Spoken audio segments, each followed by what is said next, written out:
So everybody's gonna have a little different method on their installation. The way I've built this kit, I'm gonna recommend how I would do it. Starting with, get your compressors mounted wherever they're gonna be at. So once those are mounted, you know exactly how much length of wire you're gonna need. So get them mounted up. I would start working from the rear forward. So get yourself a centralized point to mount your relay pack. Get those bolted down. We actually got some stainless hardware included in the kit. You got 2 bolts to hold down the 2 relays. You got 2 star washers in there and then 2 locking nuts. So that way they won't vibrate loose on you. And then after you mount those, you got 5 feet of wire coming from them. There goes all my nuts. But anyways, that's okay, we'll leave that alone. You've got 5 feet of wire coming out of each relay. So you're gonna run those to your compressors, run those to your hots, and then to your red wires to your compressors. Those are gonna come with 2 red butt connectors. Now these aren't just regular butt connectors. You are gonna need a crimping tool to crimp these onto your compressor and onto the A-gauge power cable, okay?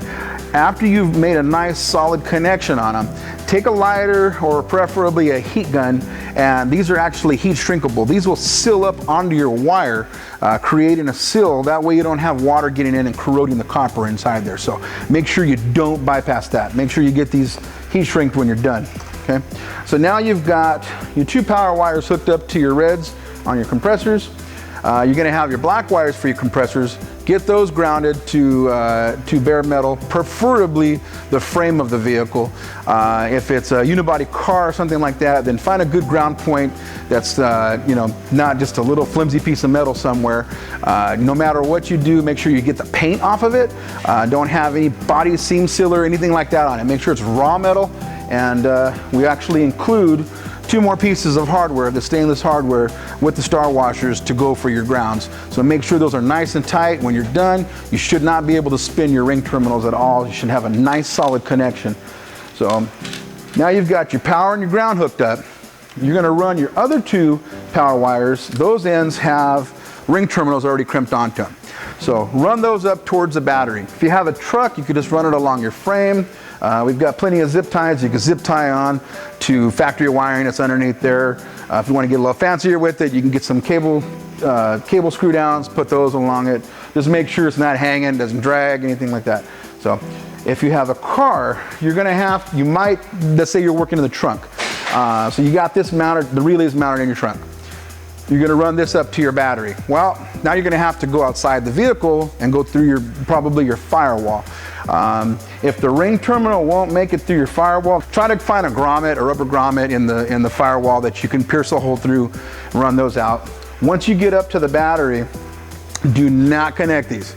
Figure out where you're gonna connect it at on the battery, and somewhere, this is a good rule of thumb, within 18 inches, cut it where the fuse is going to mount. So figure out where the fuse can mount in your vehicle, under your hood, or wherever your battery is mounted at. Keep this fuse holder within 18 inches. So you're going to end up cutting this wire, connecting the ring terminal into your battery, and then connecting the other end to your fuse holder. Doesn't matter which size of the fuse holder. When you go install it, make sure your fuse is out. These are your bolt-in A&L fuses. We've decided to go with these because these actually, again, get bolted down, so you have a very solid connection. Otherwise, you got your old, like these style fuses, ATCs, which is commonly used in the industry. They plug in, you just have a little bit of tension on them, doesn't make a solid connection. I'm sure a lot of you guys have been through this already. Next thing you know, you're wondering, why my compressor's not working? And you check your fuse holder, and your fuse holder's been melted. And that's because of the weak connections that are on there. So again, you won't have an issue using an A&L fuse holder. Just open that up, mount it down. We include some mounting screws. If you're gonna screw into plastic, those will drill right in. If you're gonna screw them into metal, I recommend you drill a little pilot hole first before you screw them in. But you got 2 mounting holes right here, so you screw that down, have your battery wire come in, take one of your included Allen wrenches, open that up, insert your cable into there after you strip it, and tighten it down. Make sure you've got a nice solid connection, okay? The other end of the wire, you can put that right in, but if you got a lot of slack, then trim that off. So get it rooted first, get it zip tied down, And then, like I said, if you do have any excess wire, go ahead and cut that off. You want to keep your wires as short as possible because that's less resistance. The more resistance you have, the more wire you have, the more of a voltage drop you have by the time you get to your compressors in the back, and you don't want that, okay? So now you've got battery power hooked up, fuses, don't put those in yet. We're going to put those in later. Those will be last, so put those off to the side for now. Also run, and I'm hoping you're watching this video first and not doing step by step. Run your yellow wire up at the same time when you're running your red wires up, okay? This is going to go preferably under your dash. Some vehicles that have a fuse box under the hood too, that's a good location. So if you just, any location where you got a fuse box handy, get that over to it. Now, we've included 3 different types of fuse holders. These are actually fuse taps. So what you're gonna do is you're gonna get either a test light or a voltmeter, something of that sort. And what I want you to do is turn your key on and start testing, looking for 12 volt positive. Once you find one, turn the key off and make sure it, find a circuit that goes off with the key. But there's 2 different types of circuits that are gonna be in there. One circuit is the ignition circuit. Now the thing is with the ignition circuit, ignition stays on while the vehicle's cranking. If you've ever noticed it, when you go to crank, you'll notice like your windshield wipers will stop if you have those running. Your stereo will dip out for a second while you're cranking, because what the vehicle's doing, it's diverting all that power to your starter so your vehicle will start up. So it's the same thing. You don't want your compressors running while your starter's cranking. So do not hook up to ignition. We want you to hook these up to accessory. Now accessory, again, is going to show hot when the key's on, but when you go to crank, it's going to drop out. It's going to show no positive there. So that's the wire or the fuse that I want you to look for. Once you find an accessory fuse, if you can find the wiper circuit, if you can find the radio circuit, those are the prime ones to look for. Pull that fuse out, figure out which type of fuse you have, and what you're going to do is you're going to plug this in. You're going to plug your fuse that you pulled out, you're going to plug that into the bottom one. And then the R fuse, you're going to plug into the top one, okay? And that way what you've done is you've added a circuit. So now you've got our circuit, which is protected at 5 amps. And all that is throwing a signal, accessory signal to your relays. So this way your compressors can't run when your vehicle's off.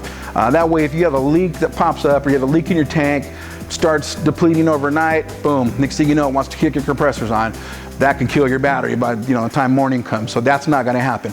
The key has to be on for our system to power your compressors, okay? So make sure this goes to an accessory circuit. Now once you have this in, you're going to crimp this on to your yellow wire. Make sure it's a nice solid connection. Now, if you go back to your relay pack, you got a black wire on there. So your black wire, you're going to run that to your pressure switch on your tank. Now your pressure switch should have 2 prongs or 2 wires on there. Doesn't matter which side's which, and there is not a polarity on that pressure switch. Meaning it doesn't have a positive and a negative. Don't hook a positive and negative up to your pressure switch, otherwise you'll fry it. Basically it's like a light switch. It's got an in, a supply, and it's got an out going to your load. So what you want to do is run this black wire over to your pressure switch, cut the black wire at the pressure switch. If you have 2 little male legs coming off the pressure switch like we sell, then we got 2 female crimp-on connectors that you can crimp onto that black wire, plug it on to either side of your pressure switch, and then with the excess leftover wire, crimp the second one on, plug it on, and then go ahead and ground it. And again, we've supplied another piece of stainless hardware for you with the star washer. But you want to make sure your ground is, again, nice and tight and paint free. Once you're done with your grounds, you can go ahead and spray paint over them or put a little grease on them so they don't rust. But again, you want that kind of raw metal to raw metal connection to get the best connection out of there. So you've got your accessory going on. You've got your ground for that. So now you have a way to turn these relays on. You've got your power hooked up at your battery. You've got your power wires hooked up at your compressors in the back. You've got your compressors grounded. Now, everything looks good from there. You've got your fuses installed back into your taps. You should be good to go. So now go ahead and install your A&L fuse. And again, for those of you that aren't familiar with them, there is no right side to put this side in first or anything like that. Just put it between the 2 terminals, crank it down, make sure it's nice and tight. Once those are both in, go ahead and kick that key on, start the vehicle up, and they should be working. Just so you know, if you've read your instructions on your Vire compressors, don't just turn your key on and let them run. They should be running off of a vehicle which the engine is running. When the vehicle's running, your alternator's providing a higher voltage, around 14 volts or so.